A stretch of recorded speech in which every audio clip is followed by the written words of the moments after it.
Ça y est, je viens de voir Avatar, la voix de l'eau.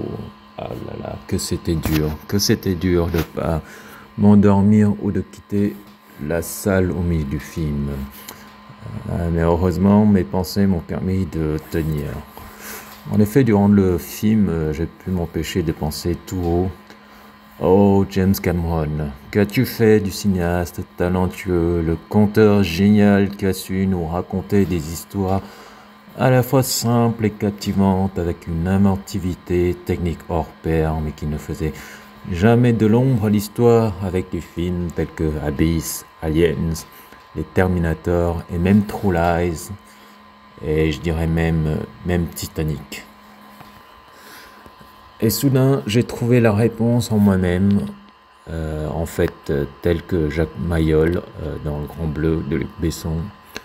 Le James Cameron qui est parti explorer les fonds de l'océan pour les besoins du film Titanic et qui s'est découvert une passion pour les profondeurs de notre planète est en fait resté au fond. Il n'est jamais remonté, enfin en tout cas son enveloppe corporelle est remontée, mais son esprit est resté au fond, au très fond de l'océan. C'est la seule explication valable que j'ai pu trouver, en dehors du fait que, comme tous les autres cinéastes talentueux tels que Tim Burton, Spielberg, Lucas, ils ont peut-être dit tout ce qu'ils ont à dire au niveau artistique, et la fatigue des idées s'en ressentent.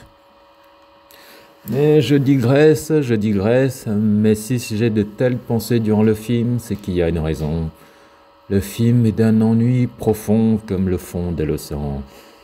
Cela confirme que le succès de Avatar, premier du nom, n'était dû qu'au buzz de la 3D innovante et de l'image de synthèse innovante pour l'époque.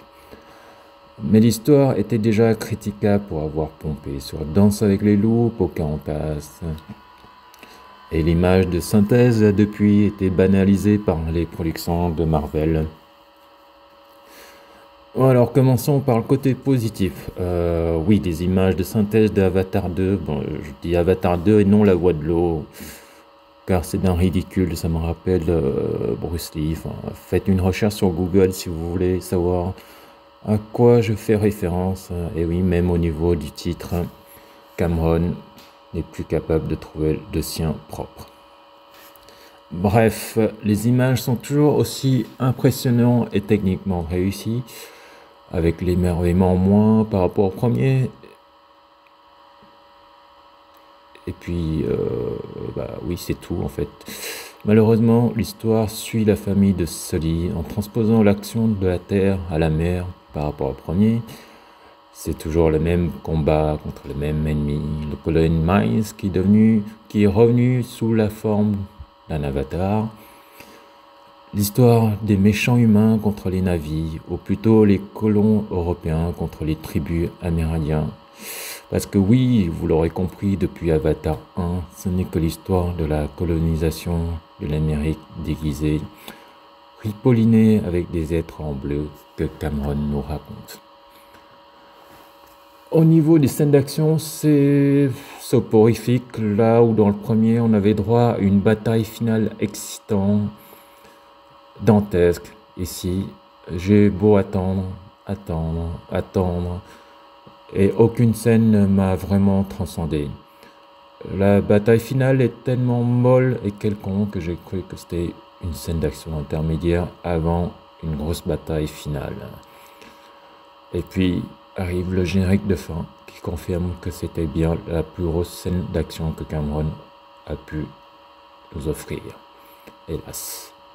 Et au niveau de la mise en scène aussi, il me semble que James Cameron n'a plus rien à nous apporter de neuf, puisque tous les plans, toute la mise en scène est soit pompée sur ses propres films, ou soit sur d'autres films, tout comme l'histoire d'ailleurs. C'est ainsi qu'on se retrouve avec plusieurs fois le même plan qui montre la naissance de l'un de ses fils, son fils aîné, qui est un plan pompé sur le plan du roi lion, de la naissance de Simba qu'on voit au début du film.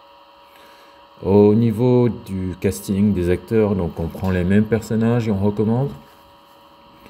Et on ne peut vraiment pas juger de leur performance puisque pour ce film-là, on ne les voit plus sous leur forme réelle, mais leur avatar. D'ailleurs, au niveau du design des personnages, surtout les enfants les fils de Sully, là, ont été très mal designés, puisqu'entre les deux fils, ces deux fils aînés, en fait, je n'ai jamais réussi à distinguer lequel est lequel, et du coup, voilà, on a du mal à s'y attacher, puisqu'ils se ressemblent tous, en fait. Non, c'est dommage.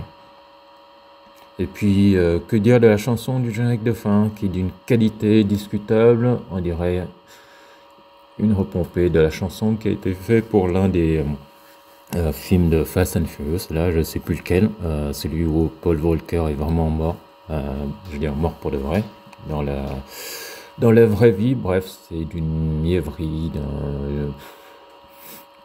voilà, c'était, ça n'allait vraiment pas avec le film, quoi.